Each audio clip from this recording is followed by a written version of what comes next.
Hola, hoy vamos a profundizar en un tema complejo, a desmontar una idea que casi todos tenemos muy arraigada, la idea del maltrato. Veremos que hay muchas formas de hacer daño que a menudo no se ven, pero que dejan cicatrices muy profundas. Así que prepárense porque vamos a ampliar bastante la perspectiva. A ver, si pensamos en la palabra maltrato, la primera imagen que se nos viene a la cabeza suele ser un golpe, ¿verdad? Violencia física. Pero, ¿y si esa fuera solo la punta del iceberg? ¿Y si la realidad fuera mucho más compleja? Bueno, pues esa es la pregunta que vamos a intentar responder. Y aquí tenemos la definición técnica que nos da dos claves que lo cambian absolutamente todo. La primera, no hablamos de un hecho aislado, sino de algo repetido o sistemático. Y la segunda, que es fundamental, ocurre en una relación de poder desigual. Sin entender estos dos elementos, la verdad es que no se puede entender el problema. Vale, vamos a empezar por lo más obvio, por lo que todo el mundo reconoce como maltrato.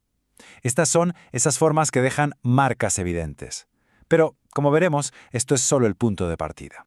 El maltrato físico, pues es exactamente eso, el uso de la fuerza para causar daño en el cuerpo.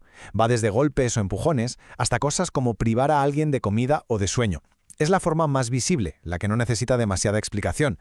Pero insisto, no es ni de lejos la única. Luego tenemos el maltrato sexual, que va muchísimo más allá de la fuerza física. Hablamos de cualquier acto sexual donde no hay un consentimiento claro, libre. Esto puede darse a través de la presión, de la manipulación o directamente usando el miedo. La clave aquí es que se anula por completo la voluntad de la otra persona. Y ahora entramos en el terreno más complicado y a menudo el más devastador. Vamos a hablar del daño que no se ve, de ese que va erosionando a la persona poco a poco, desde dentro. El maltrato psicológico o emocional es un ataque directo a la identidad, a la autoestima. Son todas esas conductas que buscan minar la estabilidad emocional de alguien. ¿Cómo? Pues con humillaciones constantes, invalidando lo que siente, el típico «estás exagerando», manipulando para que crea que todo es su culpa o incluso con silencios que castigan.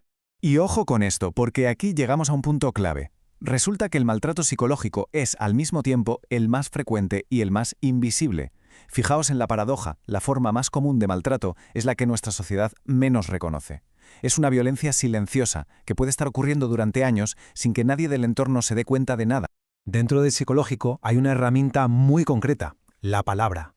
El maltrato verbal usa el lenguaje como un arma, ya sea con gritos, con insultos directos o con ese sarcasmo hiriente y constante que lo que busca es hacer sentir a la otra persona pequeña y sin valor.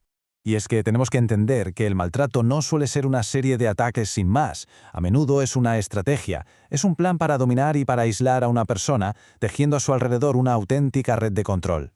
El control del dinero es una de las herramientas más poderosas para atrapar a alguien. Si a una persona se le impide trabajar, se le controla cada céntimo que gasta o se le obliga a endeudarse, el agresor crea una dependencia total. Así, la idea de marcharse parece, económicamente, imposible. El aislamiento tampoco ocurre de un día para otro. Es un proceso y es deliberado. Primero, se empiezan a controlar las llamadas, los mensajes. Después, se empieza a hablar mal de los amigos, de la familia, a sembrar dudas. Y poco a poco, se van creando conflictos hasta que el objetivo final se cumple: cortar todos los lazos de la víctima con el exterior, dejándola completamente sola. Y por supuesto, en el mundo en el que vivimos, el control ha encontrado herramientas nuevas y muy potentes. Hablamos del maltrato digital, desde instalar programas espía en el móvil hasta usar las redes sociales para humillar o controlar las contraseñas. La tecnología se convierte en un arma de vigilancia y acoso que funciona las 24 horas del día. Muy bien. Después de ver todas estas piezas del puzzle, es el momento de unirlas para entender la imagen completa. ¿Cuál es la idea de fondo que conecta todas estas formas de daño? Esto nos lleva a un cambio de paradigma en cómo se entiende el maltrato hoy en día. Ya no se pone el foco solo en peleas o agresiones puntuales, sino en un patrón de lo que se llama control coercitivo. Es decir, el daño real no viene de un solo golpe, sino de todo un sistema constante de vigilancia, aislamiento y dominación que anula la libertad de una persona. Y la cosa puede ser incluso más amplia. El maltrato puede ser simbólico, como tratar a un adulto como si fuera un niño. Puede ser institucional, que es cuando la justicia o los servicios sociales le fallan a la víctima. O puede ser vicario, que es una de las formas más crueles que existen: utilizar a los hijos para hacer daño a la pareja o expareja. Entonces, si nos tenemos que quedar con una sola idea, es esta.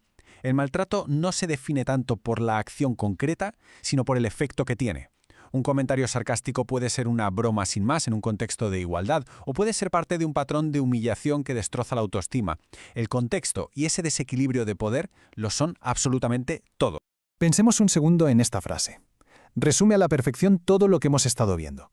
El trauma no necesita heridas físicas para ser real, para ser devastador. La anulación de la identidad, el miedo constante, el aislamiento, pueden hacer tanto o incluso más daño que un golpe. Y terminamos con una pregunta, una reflexión final. Ahora que tenemos esta visión un poco más amplia, ¿qué comportamientos que quizás antes parecían normales o cosas de pareja, empezamos a ver de otra manera?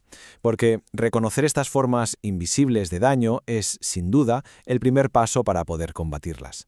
Muchas gracias por la atención.